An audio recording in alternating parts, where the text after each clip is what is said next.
नमस्कार छात्राओं, मैं डॉक्टर रंजीता गर्ग, सहायक आचार्य समाजशास्त्र, सेठ मुरलीधर मानसिंह का कन्या महाविद्यालय।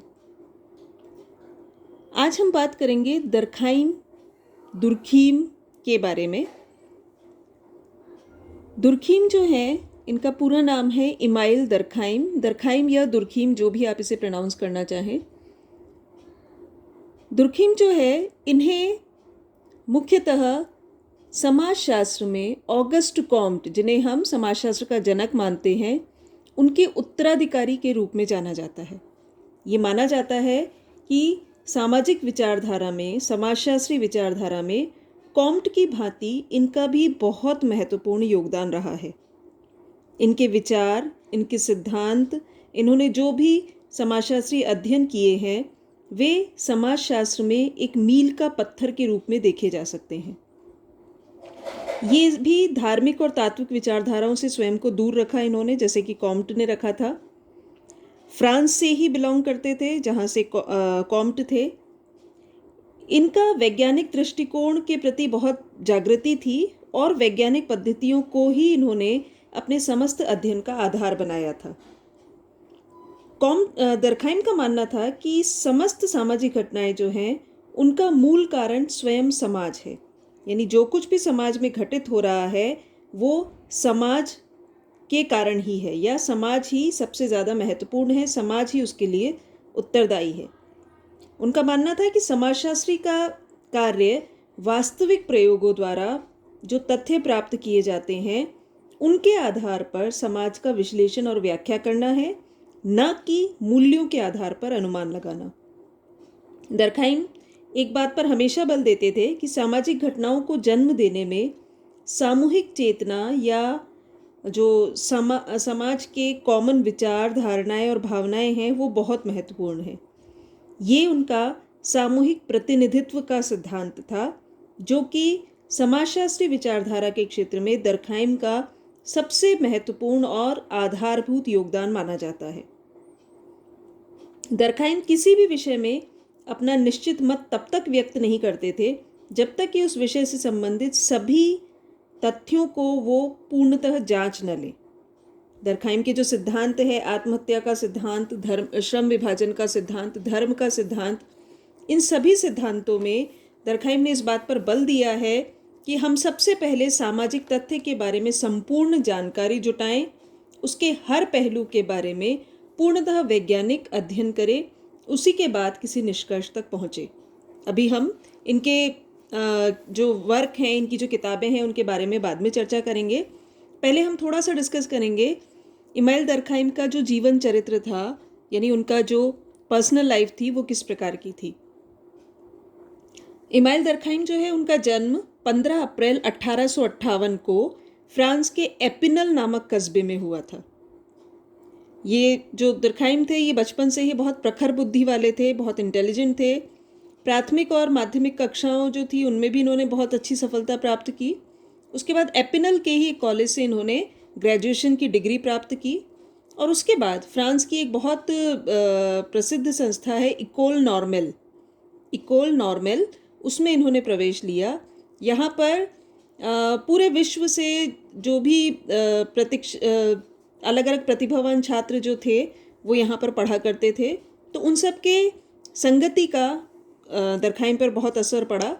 यहाँ पर उन्हें कॉलेंजस नामक एक सुप्रसिद्ध इतिहासकार भी मिले, जिन्हें दरखाइम एक आदर्श अध्यापक के रूप में मानते थे। इसी संस्था में इन्होंने इमाइल बोर्ट्रॉस के साथ में डॉक्टरेट की उपाधि प्राप्त की थी, जिसके बारे में हम आगे चर्चा करेंगे। 1893 में उन्हें ये उपाधि मिली थी। दरखाइम ने 5 वर्ष तक पेरिस के अलग अलग स्कूलों में पढ़ाया। उसके बाद, क्योंकि वो एक कुशल और सफल अध्यापक थे, उसके बाद वो स्वयं अवकाश लेकर 1885-86 में पेरिस और जर्मनी में अध्ययन के लिए गए। वहाँ उन्होंने नीतिशास्त्र और दर्शन शास्त्र को समझा। उसके अलावा अर्थशास्त्र, सांस्कृतिक मानवशास्त्र आदि का भी उन्होंने वहाँ अध्ययन किया। 1887 में दरखाइम जर्मनी से पेरिस आए और यहाँ पर बॉर्डियक्स यूनिवर्सिटी में एक प्रोफेसर के रूप में वो नियुक्त हुए, जहाँ पर कि समाज विज्ञान को एक पृथक विषय के रूप में इन्होंने ही पहली बार प्रारंभ किया। 1896 में दरखाइम समाजशास्त्र विभाग के हेड बने और प्रथम प्रोफेसर होने का श्रेय प्राप्त हुआ। 1893 में, जिसका अभी हमने पहले उल्लेख किया था, 1893 में इन्होंने डॉक्टरेट की उपाधि प्राप्त की। इनकी किताब थी the division of labour in society, समाज में श्रम विभाजन।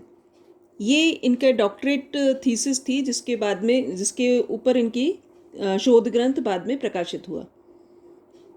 1898 में दरखाइम एक जर्नल, साहित्यिक जर्नल जो था, रिसर्च बेस्ड जो एक मैगजीन थी, एन सोशलॉजिक, उसका उन्होंने प्रकाशन प्रारंभ किया और लगभग 12 वर्षों तक वो इसके संपादक रहे। और इस दौरान उनके बहुत सारे विद्वानों से परिचय हुए, कई प्रतिभाओं से उनका संपर्क हुआ और कई उनके शिष्य भी बने। बॉर्डियक्स यूनिवर्सिटी में जब वो पढ़ा रहे थे, उसी दौरान दरखाइम का विवाह लुई ड्रेफू नामक महिला से हुआ। उनके 2 बच्चे थे, एक बेटी मैरी और एक पुत्र आंद्रे। आंद्रे को बाद में उन्होंने युद्ध में भी भेजा था। प्रथम विश्व युद्ध के दौरान जो दरखाइम की अपनी भावनाएं थी अपने देश के प्रति, उसके कारण उन्होंने अपने बेटे को युद्ध में भी भेजा था। और बेसिकली ये माना जाता है कि अपने बेटे की मृत्यु होने के बाद, युद्ध में जब उनके बेटे की मृत्यु हो गई थी, उससे वो बहुत ज़्यादा टूट गए थे और 1917 में 59 वर्ष की आयु में उनका देहांत हो गया था। अदरवाइज देखा जाए तो उनकी पारिवारिक परिस्थितियां जो थी वो हमेशा उनके लिए अनुकूल थी। घर में उनके एक अच्छा माहौल था। उनकी पत्नी ने उनके अध्ययन में, लेखन में, जो कुछ भी वो लिखते थे उसकी पांडुलिपि को पढ़ने में, संपादन में, संशोधन में बहुत सहयोग दिया। तो कुल मिलाकर पारिवारिक जीवन उनका खुशहाल था। यही वजह थी कि वो अपने अनुसंधान पर, अपने रिसर्च वर्क पर बहुत अच्छे से कंसंट्रेट कर पाए। अब जो खास बात दरखाइम के बारे में है, उनकी रचनाओं के बारे में, 1893 जो मैंने अभी आपको बताया कि पहली जो उनकी किताब थी, समाज में श्रम विभाजन, the division of labour in society, ये प्रकाशित हुई।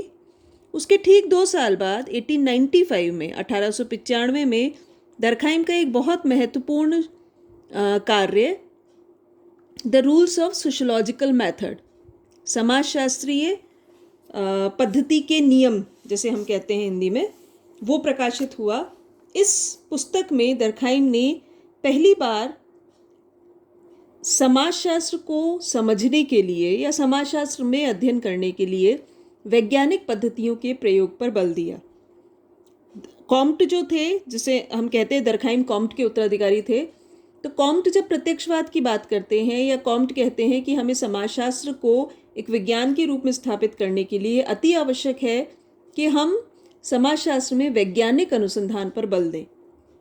वो वैज्ञानिक अनुसंधान किस प्रकार से होगा, उसके क्या रूल्स होंगे, क्या नियम होंगे, ये सब हम 1895 में जो दरखाइम की किताब आई थी, the rules of sociological method, उसके माध्यम से समझ सकते हैं। यहाँ दरखाइम कहते हैं कि किसी भी सामाजिक तथ्य को हमें वस्तु मानना होगा और उसके आधार पर हमें उसका वस्तुनिष्ठ अध्ययन करना होगा।